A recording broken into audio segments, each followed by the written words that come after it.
Drums master, ప్రియతమ గురుదేవులు పూజ్య బాపూజీ మహారాజ్ దివ్యలోకం నుండి సందేశములు.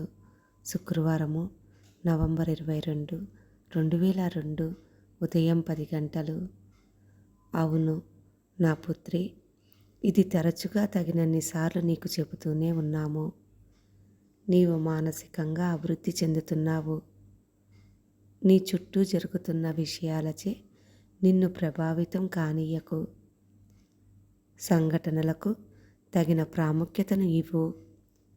నిన్ను నీవు తప్పించుకుంటూ నీ శక్తులను విలువలేని విషయాలపై వృధా చేయకు. నీవు గమనిస్తున్నట్లుగా నీతో కూడా మేము మమ్మల్ని పునరోక్తులు చేయవలసి వస్తుంది. మా సందేశముల గురించి ఈ తరహాలో ఆలోచనలతో ఉండకు. ఇది నీకు ఎన్నోసార్లు చెప్పాము. అవే విషయములను తిరిగి చెప్పటము చాలా అవసరము. నీకు సంబంధించిన వాటి గురించి నీవు నిర్ణయము తీసుకొనవచ్చు.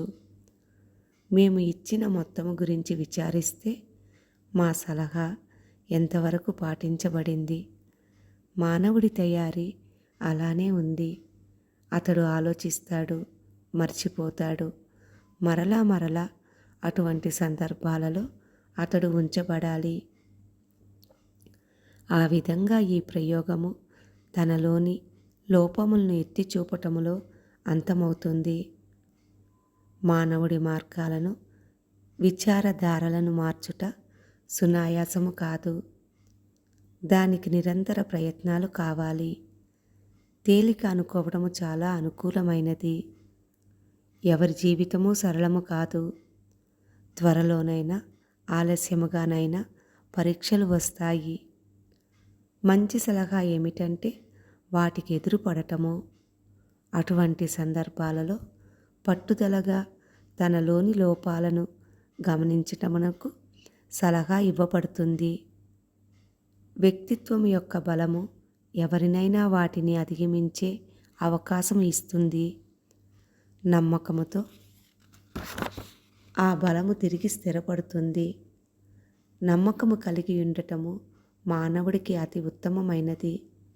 అది నిరాశకు దరిచేరనివ్వని కోట. నమ్మకము లేని జీవితము భయంకరముగా, అవసరములను తీర్చుటకు మూలము లేనిది.